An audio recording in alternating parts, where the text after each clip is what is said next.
Hello and welcome to our webinar today. I'm Jacob Findlay, along here with Chris O'Brien. Hey Chris. Jacob, how you doing today? Pretty good. Today we are talking about how to survive the technician shortage, and we are very pleased to have as our guests Jay Goninen and Aaron Picozzi. Aaron and Jay, welcome. So I am the founder and CEO of Fullbay, along here with Chris O'Brien, who's our COO. And Jay, why don't you introduce yourself? Yeah, thanks for having me, guys. This is a pleasure to join you as always. Appreciate our partnership with Fullbay. As Jacob mentioned, my name's Jay Goninen. I am the co-founder and president of WrenchWay, and just excited to be here to join you guys today. Thanks, Jay. Welcome. Aaron. Yes, thank you all for having me. Aaron Picozzi, president of American Diesel Training Centers. Looking forward to talk about how we can help everybody on the call mitigate some of the problems related to the technician shortage. Love it. Thanks, Aaron. Welcome. Thanks for joining us, Jay and Aaron. Real quick, as a housekeeping item, we are using a webinar software tool here, and you'll notice at the bottom of the screen, there is a chat button and a Q&A button. So if you need any help during the webinar, use the chat. And if you have any questions for us, and we'll get to as many questions as we can during the webinar, click the Q&A and you can enter the question there. And if we don't get to your question during the webinar, we will follow up on each and every one of those questions afterwards. And to kind of practice using that, if you could, click on the chat icon and put in your response to this. Have you heard of WrenchWay and or American Diesel Training Centers? So if you have heard one or both of them, put in A. And if you haven't heard of either one of them, put in B. And that will help us get an idea of who is on here with us. And thank you for doing that. For the record, I've heard of both of them, Jake. Thanks, Chris. In case anyone was wondering. I was considering the B option, but it just didn't seem right. They're right. Thanks a lot, everybody.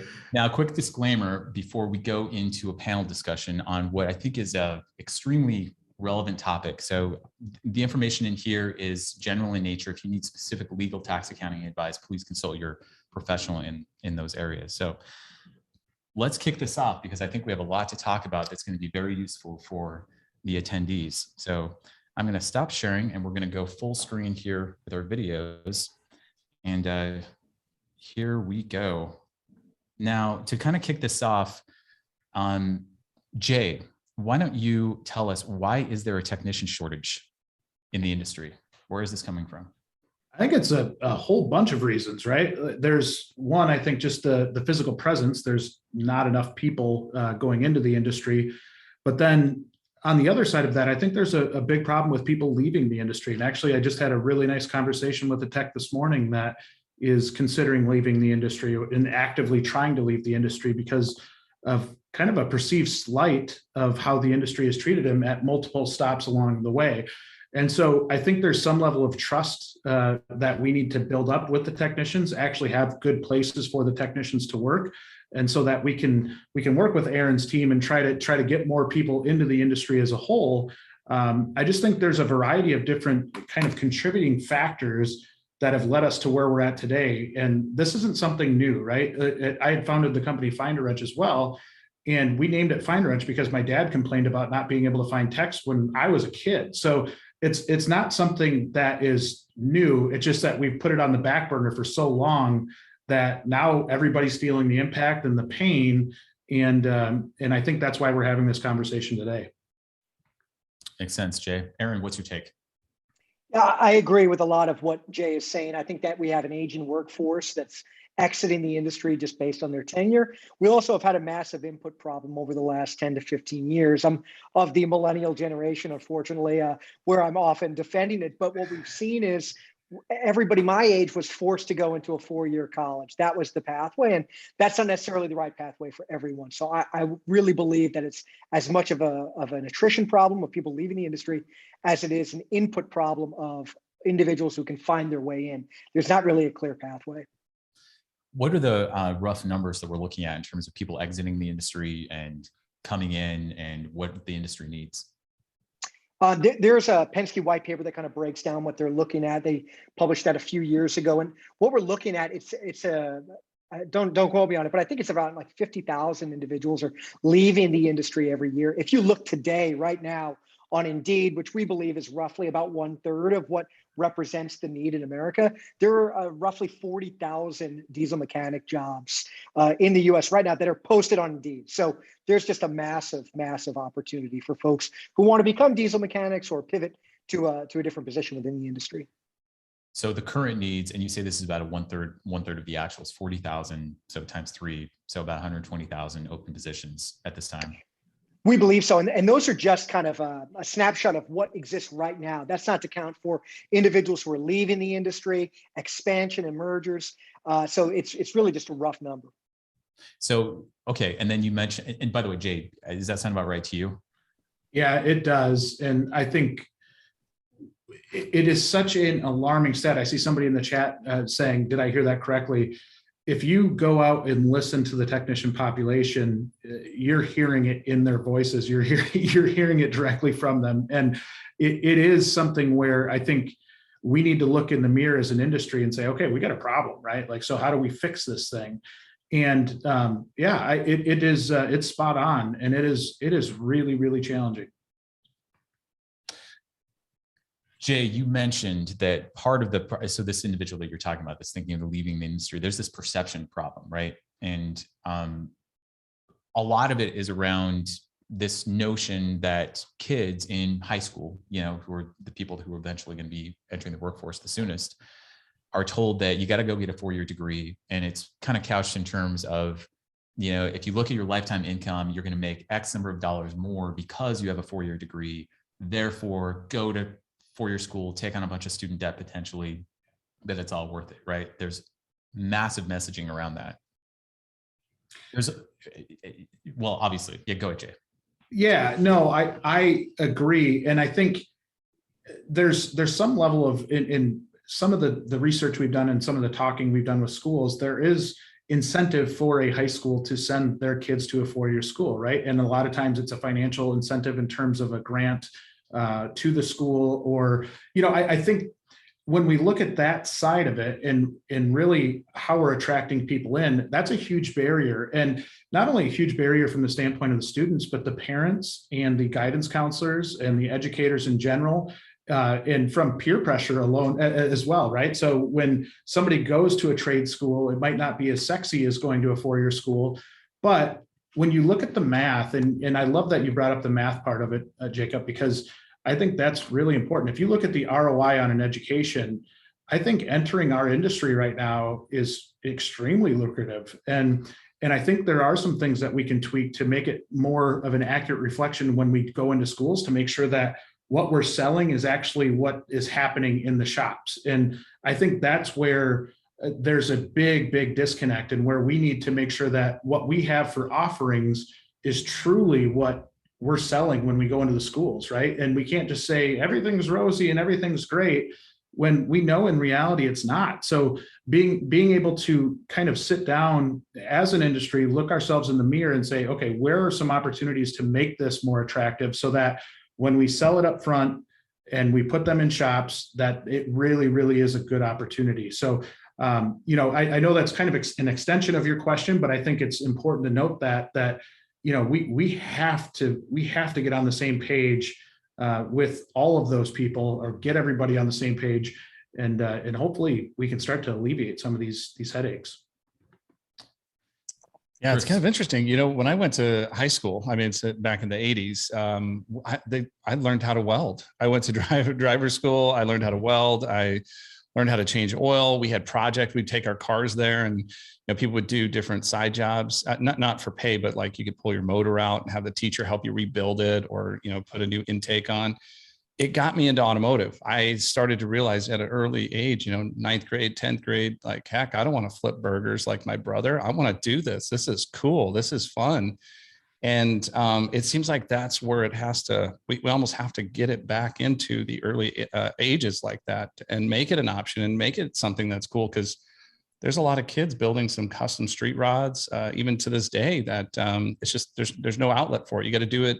You have to have like a cool dad or somebody that has all the tools in the shop, and everybody congregates to your house. But it's still, it's a really cool thing to be a mechanic. And then as your career advances, becoming a professional mechanic or a professional technician, getting into diagnostic equipment, going into heavy equipment, It's definitely the responsibility, the pay, and just the level of education. There's so much information to be had there and to transfer to individuals. It's amazing. They call it the silver tsunami, all the baby boomers exiting the industry. It's just crazy how we've made it unsexy, and it's still really cool to be a mechanic. Anyway, I think. How do you guys, and this is just a question that I've got, how much do you think the impact of like higher labor rates has had on the pressure for a tech to perform right away? You're talking about, go ahead. Yeah, like I think back when we grew up and the labor rates were at 40, 50 bucks an hour, maybe that hourly, putting work out immediately wasn't so important. But now as labor rates continue to rise, and I think, business owners and managers see what your gross profit is on the service business, and you see it as not a loss leader, but really a way to run a really, really good business. And I think that's maybe changed the ability for, and technology in general, right? But the ability for somebody to get their hands on something and take it apart and put it back together and really truly understand it. I think, and I know we've talked about that, Aaron, I'd love your take on this as well, where it is, when you're getting into it, there's a lot of pressure on you too. Yeah, I think, and Aaron, I want to hear your take on this, but let me just respond, Jay. The concept of the labor rate, I believe philosophically, like just based on my background, that the labor rate that you charge to your customers is a function of the cost of labor in your market. So you as a business person need to figure out what your true costs are, and not just like what you pay hourly, but what's the fully loaded cost, benefits, everything that you got to do to attract talent. Whatever that is, then you run it through a formula, and we have a bunch of content on this on how you can do this. And then it spits out basically what you should be charging your customers for the labor rate. So I think about it, I guess from that direction, where the labor market is what it is. And to the extent that technicians become harder and harder to find, it will drive labor rates up, because this is technicians are essentially a hot commodity, right? So you got to pay them what you have to, and then turn around and make sure that you're not losing money by selling their services into the market. But Aaron, what were you gonna say? Yeah, Jacob, I mean, your point is inarguable, right? That's just what it is. The cost is what it is. So I even, when I discuss with companies, I'll just, whatever they believe, we'll just accept that as reality. And then if you take a step back, and whether it's too much money or not enough money, whatever it may be, if you don't give the entry-level technicians some time to get their footing, that person is leaving, regardless of what they charge. And they're going to your closest competitor down the road, right? Someone who fosters a good environment to train them up. It is, I look at these problems, there's two types of problems. There are fires, and then there's rust. This is a rust problem we've been dealing with. We've been too busy about getting business in the door, doing all this stuff, adapting and changing. And then we've had this massive problem building up of a lack of technical workers. And this exists not just in trucking, but everywhere in the skilled trade. So the companies that get it have a chance to affect change. And those who don't get it and don't want to pitch in and give those folks some room to breathe and learn, they're in for a very rude awakening. Okay, I'd like to get to that, Aaron.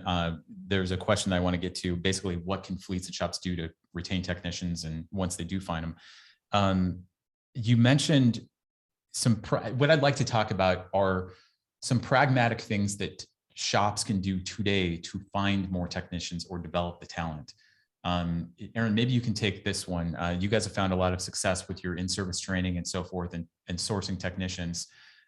What are some practical suggestions that you can give to shops today, things that they can do today to start moving in the right direction on finding techs? Yeah, it's a great question. And obviously we offer a service, that's kind of our business, but aside from that, companies can do a lot on their own. They really can. And a lot of that has to come with taking chances, identifying where their time needs to be spent to bring those people on board, and fostering a growth and relationship with that employee going through. I'm not talking about rainbows and sunshines on the shop floor. We understand the industry is tough. You got to work hard and do that, but you cannot throw a new individual to the wolves and expect them to really flourish in that role. So we suggest give a good track line for that individual, create an environment where they can ask questions and understand where to go, particular for a technical question when they're making repairs without getting their head ripped off. Flat rate for a new employee, maybe not the best idea right off the bat. Let them grow into that technician that can kind of hold their own and make it equitable for them to come to work. So those are just some quick little bullet points there. For retaining technicians. And then Jay, you want to respond or add to that? Yeah, I think what Aaron said right there hit it on the head. And ASC talks about this a lot, but we eat our young, and George Aaron said ASC does this, and he talks at length about this, but we eat our young worse than any other industry out there, where we have a 42% attrition rate after 2 years of being out of the program, out of a tech program.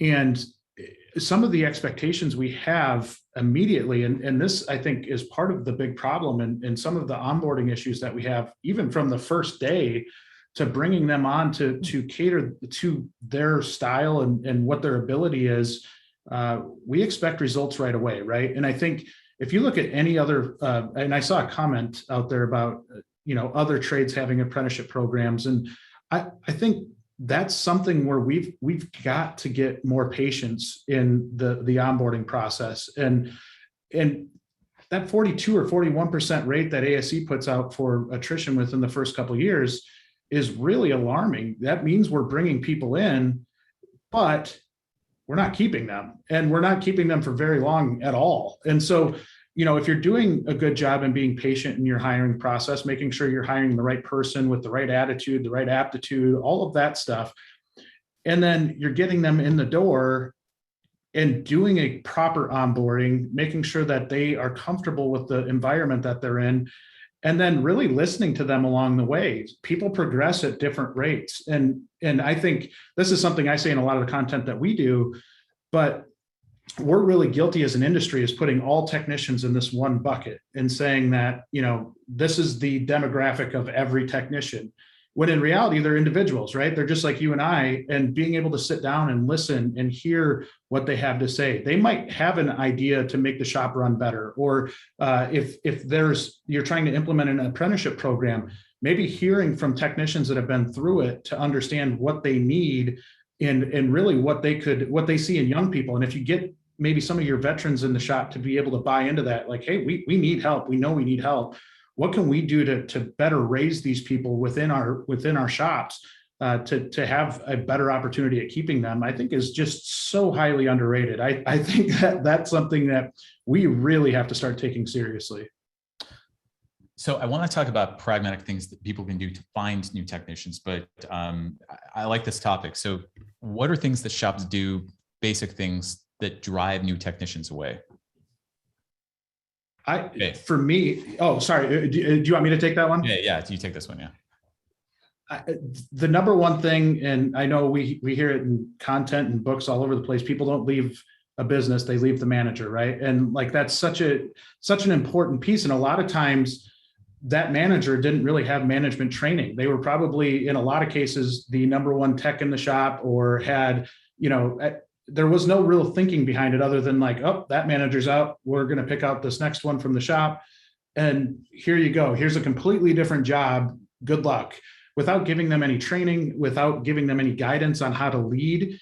And I think that leads to some of that attrition rate. And it's very much like I always call it like the Wayne Gretzky or Michael Jordan effect, in that they were so good at their job that when it came to coaching, they were terrible. They just expected that everybody could do what they did, and that didn't work. So being able to break that down, where a manager is truly a good leader, I think, from the standpoint of trying to keep technicians, that's a big opportunity for people. Aaron, what do you think?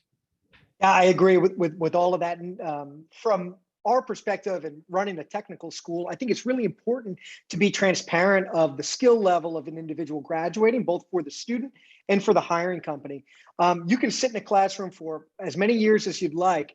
If you're not building that technical experience, you can't surge it. You can't surge experience. So you have to give them a realistic pathway. And how do you become a master technician? People aren't born and just become an astronaut that day. They have to be trained. They have to show the attitude and the aptitude, and then train all the way up and learn. The same is true with any role, right? So bring them in, start to develop, start to build, and be realistic about those reciprocal expectations. Chris, what do you Yeah, think? I agree. You know, I was fortunate to be given an opportunity at a very young age. I think I was like 14 and painting tires of all things, right? And I think that there's those jobs out there. We talked to a manager this past week at HDTX who he has a wash bay, and you start at the wash bay and he'll make you a lube service guy, and then he'll teach you. But one of the things that's interesting is this grooming, like my first water pump, I was scared to death, but my dad was right there with me. And I think that that's the kind of the thought process that needs to go into this mentorship or this grooming of these folks. Because if I work for you and you say, change the water pump, and I say, okay, I'm going to go do it, there's a different expectation than if you were my father. You know, my father's going to go nurture and ensure I get all of the takeaways and the key points. I mean, like, I remember even doing ignitions, showing me how to do it with a matchbook. Like, hey, we don't use feeler gauges. Here's how you do it with a matchbook. And here's why I do it with a matchbook. And so, you know, but there was this coaching and this oversight that was nurturing. And I think that in the shop, I've seen a lot of, yelling and kind of short order cook type stuff where you're just demands, get it done. And that expectation that was referenced earlier, I think that it comes with time. And I mean, we've even saw it in our our own company. We were talking about growing managers, and it was like, well, let's send them through some training. Well, the first thing I'm thinking of is driving a truck. The story I just mentioned. You can't send somebody through just a weekend of training or 2 weeks of training. So we put together a program that's a year-long program, right? It has some books. It has a year-long program with weekly sessions. That's the type of effort that I think needs to go into grooming somebody. Some on-demand learning. Yeah. And then people are going to, and investing that kind of quality time in someone and growing them, I think that builds loyalty. It isn't the frills or the buying lunch on Friday. It's you invested in me, you coached and you mentored me, and now I have loyalty. And that's kind of what that happened for me. I was given a lot of opportunities, shown a lot of different things, had a lot of nurturing when I was a young kid. Probably made a ton of mistakes and still make them today, but I was loyal as the day is long. And I learned that at a very, very early age. I think that's something something people should think about. What is the succession planning in your company, and how nurturing are you really? And how would you treat your son, or how would you treat your daughter? And if you're going to treat your daughter, your son any different, if you put that kind of effort into your employees, I think you get a completely different outcome. Chris, what would you say is a realistic, 30, 60, 90-day plan for a new hire, a new technician coming into a shop? Like what is a realistic expectation within like the first 2 weeks or 30 days or whatever, and then beyond that? Well, I'm a big fan, and it's not necessarily rushing to production. Just the first thing I'm big on is just know your environment and learn who the players are. We were just talking to a new employee at our own company. I said, one of the things, you're not going to remember everything. You're probably going to drop the ball and make some mistakes. It's okay. But learn where to find information and learn who's around you that has the skills you don't possess right now. And I think that's key. The first thing you want to do is your first couple of weeks is you're just going to get acclimated to the shop. Make friends. You might not see eye to eye politically or something else, but make friends. These are skilled, talented people. The oldest person in the room is probably the smartest person in the room. They might not give him credit for that or her credit for that, but they know a ton of stuff. They could probably do something 10 times faster than anyone else. And they probably will do it with the tools from the 80s or the 70s. So I always say network, get involved in the environment, just get really involved in the environment. And it's really just knowing the skill set and understanding, basically who you can go to. And then be humble. By the way, what we do is we have a checklist, onboarding checklist for new employees that Chris is responsible for. And one of the things that we force them to meet key people in the company and spend time with them. Ideally, we would have them meet everybody in the company, but it's part of building that network, right? And getting to know people and who does what. Yeah. And then I guess, as we get into the tactical stuff, I think you got to start with some small jobs, right? I definitely wouldn't overload them. I'd have small jobs, and there would be oversight. There would have to be some sort of mentor program or mentorship that's there. Somebody that's nurturing in the shop. The expectations aren't, it's more about the quality, not the quantity. And I think that's got to hold through for at least 90 days, maybe even 6 months, that just reinforcing quality over and over and over and not quantity. And you're going to have slip on production with that individual, but maybe they're a helper, or maybe they do jobs that, you have till the end of the day, or you have a couple of days on. So I would give that person more runway and encourage positive reinforcement. If you don't have a mechanism for positive reinforcement and you're only going to measure them based on what they did wrong, I think that that's going to ultimately undo everything you're trying to do. Thanks, Chris. Jay, your WrenchWay platform, part of it is shops will go on there and almost like open the kimono on certain things, subject themselves to review and so forth. Where have you found that is helpful in, I guess, setting the expectations for technicians coming in so they're not like shocked when they see the reality of the situation? I think with the way that we phrase the questions on the platform, it forces some level of transparency, right? And I think being transparent upfront is such a big deal. We hear it so often from veteran technicians and even honestly newer technicians that they were sold a bill of goods that wasn't the same as when they got there. And so this allows a shop to really tell their story and do it in a way that, I talk to clients every day that I'm saying, you want somebody that fits your culture and who you are. And not every shop is the same. I think it's similar to what I said with the technicians, where we put all the same demographic for every technician in one bucket. We do the same with shops. And I think when you run multiple shops, or if you've been around multiple shops, you can see the different dynamics and the different personality a shop takes on. So it's in your best interest as a shop to tell your story in an accurate fashion. Because if you embellish something or you try to steer away from something that is a perceived maybe not great thing about your business, maybe focus on trying to fix that rather than trying to shade it away from somebody coming in, because they're going to find out and then they're not going to be happy that they made that choice. And it's a big decision for them, right? It's being a tech it's tough to change jobs. You have to move your toolbox, and in some cases, some of these toolboxes are the sizes of houses. So, I think they're, yeah. Well, it's so being transparent and being truthful upfront is in your best interest because it's going to save time for everybody. You call those upfront agreements, right? Upfront Chris? contracts. Upfront contracts. Yes, Upfront clear contracts. futures and upfront contracts. Look it up. Those are two. Yeah, because you Love that. Yeah, love it. And you want to do that at the time where you're talking about the fair exchange of value and stuff. So when the expected troubled times come, that it's not some shock. Aaron, what about you? You're talking to a lot of shops. You guys perform this in-service training in partnership with shops. What do you see the most successful shops in terms of like retaining technicians? What are they doing differently? Yeah, I want to touch on what Jay said and what Chris said also. And to Chris's point, when he talks about analyzing the productivity of that new hire, right? I think it is so wildly short-sighted not to factor in the cost of recruitment, the cost of retention and training. So if you take that individual and you're only looking at that one metric, the production metric, it's wildly, wildly short-sighted. So I really would suggest that all companies factor that in and give them some runway. We're not asking to coddle these individuals, but it takes a while to get your footing, even if you are a skilled technician walking into a new shop. Myself, my background as a technician, I was fixing boats in the Coast Guard, right? I was proficient. But when I went to a new unit, a new platform, I had to start again and start to kind of cut my teeth and learn there. They built in an onboarding process that allowed for that. And the military is the biggest company in the US. And I think they do that fairly well.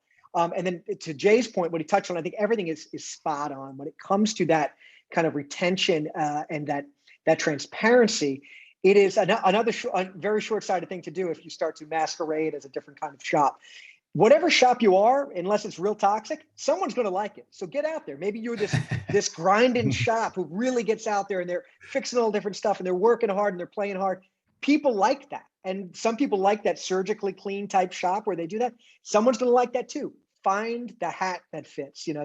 That's kind of how we look at it. And we try to funnel the right technicians to those companies that fit those descriptions.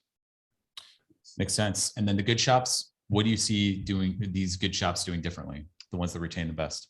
Yeah, a lot of the stuff we really touched on, right? You're providing clear pathways for advancement and growth. It doesn't mean that, all right, now you're going to be a manager in 6 months or whatever it may be. It's just, how do you get there if you want to get there? How do you expand as a technician? What does that look like for you?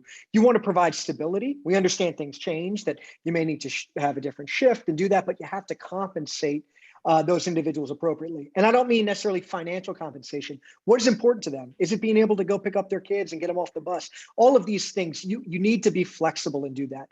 This is if you're a laborer, this is your market. The world is your oyster. Any employee right now could land a very good job for the most part. So it's really important to hear what your employees want, and then to actively pursue satisfying that request. That's probably a good segue into the next question, which is, how can you keep your technicians happy at your shop? So once they're onboarded, they're stable, they're clearly doing well, they're going to stick around. How do you make sure they stick around? And Aaron, maybe you can speak to that. Yeah, there's no magic bullet, right? So everyone is different. I think that's what's most important. So there are some companies say, we can't keep anybody, but we offer, a tool incentive, tool bonus. Well, some of these folks, that's not as appealing to them. They have everything they need. So how do you do that? And again, I'm not telling shops that they need to bend over backwards for everybody, but you need to make incentives that align with the needs of your personnel, right? If it's an entry-level employee, it's probably a much different incentive that appeals to them than somebody who's a master technician, right? That's very important, right? I think more than anything, if you want to help kind of take care of these people, it needs to be with their direct supervisor. If someone doesn't like their boss, they're not going to like showing up to work, and they're not going to stay. So it's really important to have full company kind of understanding of where everyone fits in those roles. Jay, what's your take? I think a couple things here. The first and foremost being that I think shop managers, owners get put in a really, really tough spot, because they see what the market demand is and what when we go back to pay, and they see what they're getting, what a technician is commanding in terms of salary. And then they look at their top tech in the shop and say, oh man, that's as much or maybe even more than what I'm paying my top tech. So rather than being proactive and going out and maybe talking to that tech and getting them to where they should be at, where their market value is at, I think that's where a lot of shops kind of shoot themselves in the foot, is that they find it difficult to bring people on because they're not paying their current staff enough. And so being able to have your ear to the ground and understand what their market value is, and being able to accommodate that. And you don't always have to be the highest paying, but you have to be in the general vicinity of what the top of the market is paying, right? So that's a big one. The second one is to listen to them and understand what they want. Do they want more training? Do they want better pay? Do they want maybe more flexibility in their schedule, which is going to be something I think we're going to be fighting against a lot here coming up, is we can't have as rigid of schedules as we've always had, which makes scheduling really, really challenging. But I think we have to kind of cater to them, right? And when I say that, when you listen to them, take actions off of that, or if you can't take an action off of that, explain to them why and help, work with them to get to where you can take an action. But I think the general dissatisfaction I hear amongst techs is that they're not being heard, and that they don't feel like they're being heard until it's too late. And so I think being able to sit down, have true relationships with your technicians to where you understand where they're coming from and really what their buttons are, right? Not everybody's motivated by money. Not everybody's motivated. There's some people that want to work 70 hours a week. There's some people that would prefer to work 25 hours a week. And so being able to understand what they want and figuring out how you accommodate that. And if you can't, talk to them about it and be transparent, be open about it. And don't hold your cards so close to the vest, because that's a lot of the mistakes that I see come from communication and being able to kind of really have those true discussions. And if you're one of those managers that just beating them over the head all the time, they're not going to come to you with these concerns. So being able to really, I guess, be a leader, I think is a big deal, but then being able to listen and actually take what they're saying and put it into action. It's interesting. Jerry put this into the Q&A. According to the Department of Labor website, a diesel technician is shown with a higher income than a bachelor's degree. So when you look at the actual facts beyond the rhetoric and the bias, basically, perception is reality. Well, the reality, actual reality is this. It is an actually good career, and it's considered STEM. It's right along there. And so as far as compensation goes, you're right. I know the research shows, Jay, that money ceases to be motivation once people's needs are met. I mean, it's still important, right? So you want to make sure that you're not paying below market, or that, your technicians are scraping by just to survive based in whatever market you live in.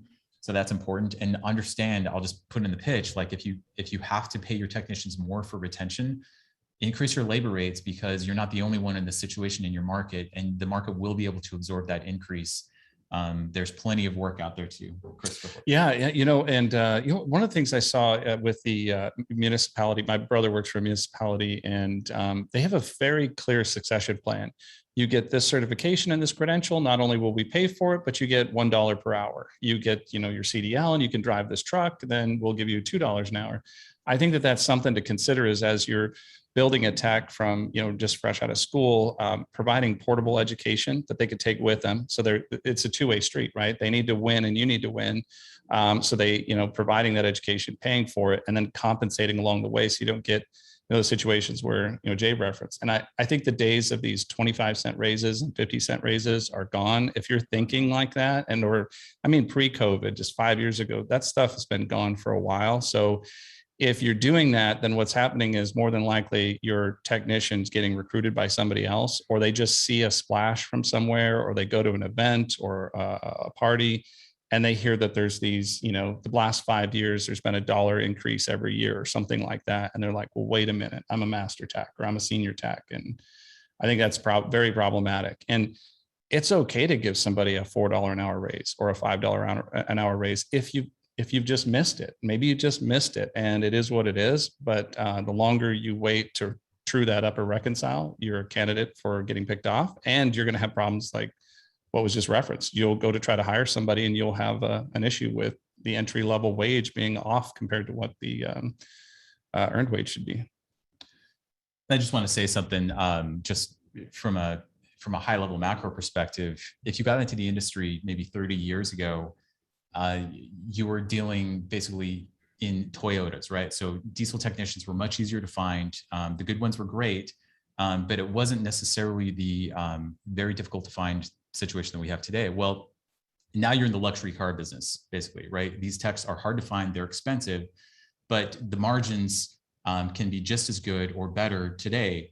So when you think of it like from kind of a stance of abundance, right? That you can sell those services. You find a technician, you pay them what the market demands. As long as you're running a good, efficient operation, you're going to be able to sell those services into the market and be just fine. So don't trip over dollars to save pennies when it comes to wages. Pay market. It is what it is. It's a macroeconomic problem. It's not your fault.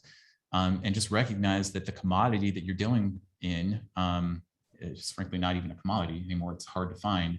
Has gotten much more expensive, and it is what it is, right? And you just pass that on. I really liked Scott. It's great to see you in here, Scott.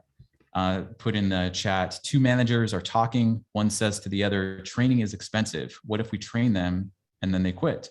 The other manager says, what if we don't and they stay? Exactly. It's one of my favorite quotes. So, just in general, one of the things too, if you got someone who works late, we'll do this from time to time. If you work late for me, and we go late a couple hours, get the job done, et cetera, I took time away from your family. And typically what I'll do is, it's not, you're going to get compensated. Maybe I paid you overtime or whatever it is, but I typically will come back and try to take or give you some sort of gift card to take your wife and kids out to dinner, or your spouse or whomever it is, to say, take the time back with them. This weekend, I want you to do this. Oh, by the way, tomorrow morning, come in late. And if that's not an option, maybe that's not an option, at least you do something to recognize you took time from their family and you want to give it back to them and pay for it in some way, whether movie tickets, dinner, goes a long way. And the message behind it goes a long way, because you're genuinely doing it because you care. You're not just saying, here's $100, thanks for staying late. It doesn't mean the same thing. There's no meaning behind it. It's just $100. So anyway, for whatever it's worth. So as we start to wrap this up in the next 10 minutes, can we go into some practical, pragmatic things that, shop operators, shop owners can do right now and can start to do to bring in more technicians? I know both of you offer solutions in the marketplace to help with this, where you've really started to figure out how to solve this problem. What can they do today? Aaron, why don't you start? I'm a shop manager. I need 3 technicians, right? What can I do to bring these technicians? Yeah. It's a great question, and it's not easy, and that's why we exist, right? And so we definitely offer those solutions. But if there you are, and we offer for big shops, small shops, we have a solution for everybody. But let's just say you want to grassroots it, you want to do it yourself, right? There are people out there that are willing to work. What we target for new entrants into the industry are folks in a high effort, low skill, low wage jobs. If you provide them that training, they're going to work very hard for you, and they're going to be very thankful that they're making more money. And now they have a lifelong trade. Everybody thinks it's cool to be working at Amazon until you're sprinting in your tennis shoes every day. You're not allowed to take a bathroom break, right? These people are grinders. They work hard. Maybe they have some technical ability. Give them a shot. Conversely, when a young person asks me, how do I get into the industry? I don't even say come to our program. I say go walk into your local shop. Ask them if they're willing to give you a shot. Can you start working there? Can you start learning? I think that most people on this call would be thrilled if the farm kid from down the road walked in the doors like they've been waiting for. So people talk out of both sides of their mouth. They don't have any time to train anybody, but they also can't find somebody. So go try to find someone and go make some time to train them. If you do those two things and start looking for people with the right attitudes and aptitudes, you can get them in the door and start to build a technician in-house. Yeah. It's rare to find a farmer's kid who's not talented too, by the way, male or female. They are all skilled if you worked on a farm or grew up on a farm. Jay, what do you think? To me, I think it starts with the retention side, right? And it sounds so, I'm sure I beat this like a dead horse, but like it's so important to take an accurate look at where you stand in the market. And if you've got a problem with turnover right now, why do you have that problem? And being able to really truly have those candid conversations and understand where you're falling short, and then being able to build off of that, right? And I think, again, that goes down to the communication side and understanding. And honestly, it sucks to look in the mirror and say, hey, you know what? We haven't been doing this right for a while. We need to fix some things. So being able to really take a really deep look at what you're currently doing. And then from there, I think being able to go out, be confident in your offering, and know that this is a numbers game, right? There's just not enough people in this industry, and we're short by a long ways, right? It's not like this is going to be fixed tomorrow. This is going to be something we're going to be battling for a while. So having that admission in your head to say, okay, this is tough. This takes some time, being able to buy some patience. So knowing and understanding that you're not going to have, you might get lucky and have that technician that you've been desiring to walk in the door tomorrow, but the likelihood of that is not great, right? And so being able to look at your shop, how can we get through this short period of pain to get to the point to where we can get good quality people? One of the big issues that we see with companies is they're going to hire a warm body because they're desperate and they're getting yelled at by customers. And when they hire that warm body that doesn't fit their culture or doesn't fit the work ethic that they're looking for, they get frustrated, fire that person, they go in the same cycle over and over and over again. So being really, really intentional about what your plan is. What actions am I going to take this quarter? What am I going to do that's different than what I've done in the past? And maybe that is posting on an Indeed or going, wherever you're going to post, but being able to actually put actions on paper and executing on them. Because what happens a lot of times is shops say, yeah, you know what, I'm gonna put that job ad out, and they put it on for 2 weeks, and they did that 6 months ago, and they didn't get any results, and so they just said, we're not doing that anymore, and on to the next thing. It doesn't happen overnight. Put a plan out of what you're going to do differently. Get the word out. If you have a Facebook page for your business, advertise there. There's so many web pages I go to that don't have a careers tab on them. And this is some of the smallest up to some of the biggest. Or if they have a careers tab, you have to go through all kinds of hoops to even apply to the job. And so, you're looking at the candidate experience from the time it starts to the time it ends until you have somebody hired. What are you doing in between there to make it happen? And so I think similar to me exercising, I think I exercise a lot more than I actually do. And so being able to hold myself accountable to those steps, I think is really, really important. And so until you get those two, the retention side down, the plan side down, I think you're going to continue to struggle. One thing I do want to touch on, go ahead, sorry, just quickly. One thing we've noticed in our experience when we're recruiting and providing, interested candidates to companies, we'll hear, "Hey, we're desperate. We need all these people." We send in these candidates. We go, "Well, what did you think?" And they go, "Oh, the service manager's too busy. He didn't even call them." So you need to have full vertical buy-in. If you're presenting an opportunity for those people, everybody needs to make time to make that work, because if you don't make time, you're going to remain busy and you're never going to fill it. So you need full buy-in if you are pursuing additional candidates. Yeah, definitely agree. Just a couple comments too, and I'm on my little soapbox of, because it's retention, but same kind of theme here coming from O'Brien. But like we have just for if someone's looking for what could you do, time off. Just about everybody that works for us wants more time. It's not money, it's time. The government has holidays or the society has holidays, but one thing that no one has is like your birthday is your birthday. We made that a holiday for the employee. That says a lot about culture. Nobody made us do it. It's your birthday. Take the day off with pay. So that's something, if someone's looking for something to do, it kind of sends a little bit of a message. And then I think the interviewing key players, like if you have a parts manager or a service manager, office person, a new hire should meet each one of them. It shouldn't just be the service manager interviewing them. The company should interview and should get a better understanding. So if there's payroll issues, well, I met so-and-so, or, if I need parts, I now know who this person is. Like they were part of deciding that I was going to be in the organization. I do think that those are some things you can do for retention, or it sends a different message when you're doing the hiring process. Everybody's heard the stories of new graduates coming from technical school with a stack of certificates coming to the shop. And there's this, so we have this in the Q&A, there's this disconnect between the education students receive versus the skills they actually need to function in the shop. For example, students in a community college in North Carolina are taught how to rebuild a transmission, but are taught nothing regarding hybrid and electric vehicles. And I want to get to that in a minute, to electric, because we had a deep dive discussion with some industry experts on that last week.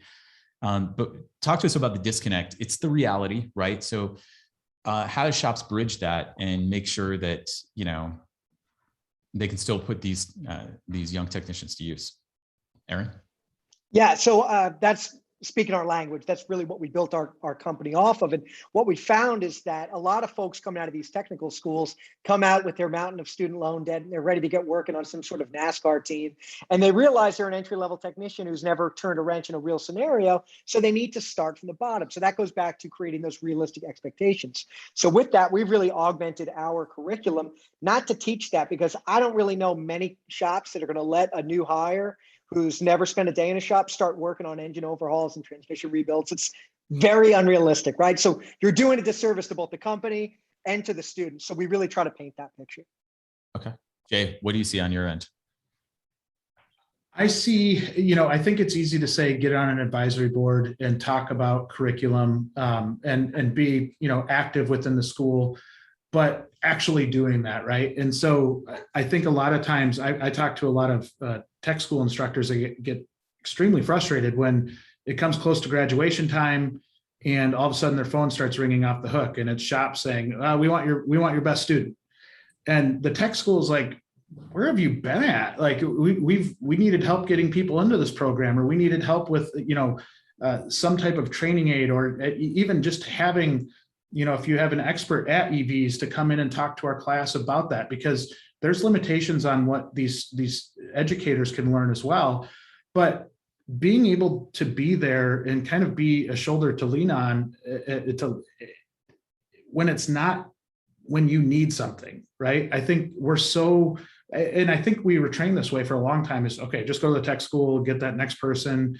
And in reality, if you're doing that at graduation time, that person's most likely got a job already. So you're far too late in the process to really cash in on that. Where if you get involved with the program, you're truly a part of an advisory committee and you're actually advising them, and you're not just going for the free lunch, you can make some headway there. And it comes down to the communication side, but more so than communication, just knowing that your heart's in the right spot and you're there for a reason. It's not just to, kind of poach their next student. You are truly vested in that program and wanting to help build that program. So how does a shop get involved? Because we've had a lot of comments in the chat about getting involved in apprenticeship programs with high school students, either directly finding these high school students, doing an apprenticeship program inside the shop, or getting involved with a local community or technical college. Are they willing to have shops come in? I mean, a lot of people may not have these relationships. How do you take those steps to build those relationships? You get a big bag of dynamite and blow the school's door down. And I truly think it's truly trying to identify who at the school, at that individual school, can make stuff happen, right? So if you're talking to a guidance counselor and you're just not seeing any traction, maybe try to figure out who the shop teacher is. Can you talk to the shop teacher, get some traction there? Or do you know somebody that's got a relationship within the school? Similar to what you guys had said earlier, it's about networking and finding who that right person is. And it takes effort, because most likely you might have to do it at a high school and a tech school. The importance of building relationships, I don't think it's just I found this one person and I'm going to talk to them once a year. It truly is identifying that person that you befriend and really become a true resource to. Okay, so electric vehicles. It's kind of, in a way, it's an elephant in the room in the industry, because we know it's coming, but people aren't quite sure what is going to happen with it. What's your take, quick take? Aaron, you guys are doing a lot of training. What percentage of your training is training on electric vehicles today? Yep. Today, so the majority of what we train are basic engineering principles, right? We're a 5-week program. We want to generate a technician that can generate revenue for a shop on day one. And most of that is with the conventional engine. We do spend a lot of time on electrical. And what I say when it comes to the electric vehicle kind of implementation, we say, bring it on, right? When the market is going to dictate the need for those repairs, we're going to make it so we can train them. It's not like when a new EV is built, it produces 3 more little eggs of technicians that grow out of it and they'll supplement the market. We're going to have to re-upskill our current workforce and start to develop it differently. I don't think that we're there yet for such a massive need. It's coming though very quickly. Fair enough. Jay, what's your take? Just on electric vehicles in general, I think being open to the fact that it's here, right? Like, I think so often there's been multiple attempts in the past and they just have fizzled out and haven't worked, and just really accepting that this isn't going away now. Like this is here to stay, and your future plan should revolve around how you're going to tackle this thing. It's a huge deal. And I think being able to educate yourself and know what you need next is vital to your survival in general. Yeah, fair enough. We spent time at HGTX last week, heard some thoughts on electric. There's a lot of experiments and tests going on right now, but essentially, perhaps by 2040, electric vehicles will be like highly adopted, but there's going to be this messy middle where there's just massive diversity in powertrain. And we haven't even entered the messy middle yet. So there's a lot of things to discover and problems to solve. And at the end of the day, we don't know, especially in the heavy duty class, whether electric will work, will the physics work? And even if it does it require less or more maintenance? And so we'll see. So I think the best practice based on what we've learned for shops is just stay abreast of current training, going to figure it out. Electric is coming. It is just a matter of time, but we're not quite as far along as I think some of the companies' marketing campaigns would have us believe. There is a lot of marketing, and lay the foundation. It's coming, but what are you doing today? I like the theme that Jay keeps putting out there is get involved. Do something. So what are you doing today that's going to change tomorrow at your shop? Do you have any training? Do you have any long-term training? Do you just have like somebody come in and do a one and done once a year? Because that's not going to cut it. And then as electrification comes in, you're probably going to need a program, and you'll more than likely be first in line if you actually have connections already established, right? Exactly. You'll actually you'll be prepared versus, the 1,000th person calling on the situation a few years from now. So Jay, WrenchWay, real quick, what do you guys do? How can people reach you? Yeah, you can see a screenshot here, but really what we want out of WrenchWay is to help you tell your story about why you're a good place to go work.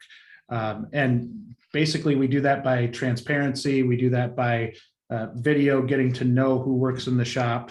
really knowing what the shop looks like, what the expectations for pay are. We go into a great bit of detail on the under the hood section there as well. But realistically, we're trying to help you tell your story of why you're different than the hundreds of other shops and thousands of other shops that are looking for people right now. So we work with you to create a page. We give you ideas and best practices on ways to execute a plan. And really, we have a nice activity tracker on there to help you really track your activity in general, but track your plan and make sure you're executing. And then lastly, we just launched about a month ago something called reverse job posting.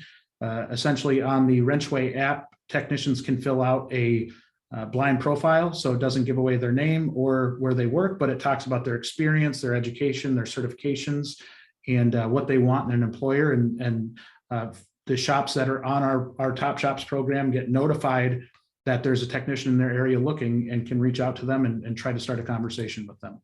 Love it. And the website? It's just wrenchway.com. That's right, wrenchway.com. Thanks, Jay.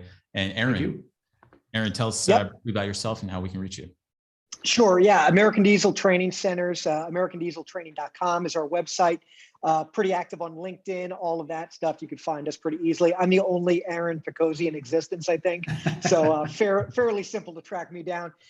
What we do is we focus on finding, vetting, training, and placing entry-level technicians in the heavy-duty space. Our training is 85% hands-on. We can service companies that need one technician all the way up to hundreds. We really try to find a solution for everyone that is cost-effective.